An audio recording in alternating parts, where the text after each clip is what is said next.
In this guide, I'll show you how to link or merge your Overwatch 2 account for cross progression. So, the first thing you want to do is open up a web browser and go to Google, and then in search, you want to type in Battle.net login in search. From here, you want to select the link at the top.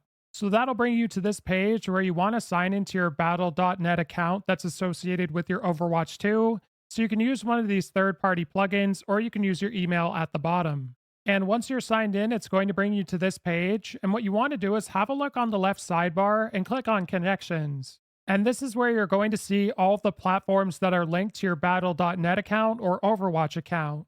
So in this example, I'm going to be linking my Xbox account for cross progression, so I'm going to go to Connect. And it does give you this warning that there will be a 1 year cooldown before you can connect a new Xbox account, so just be wary of that.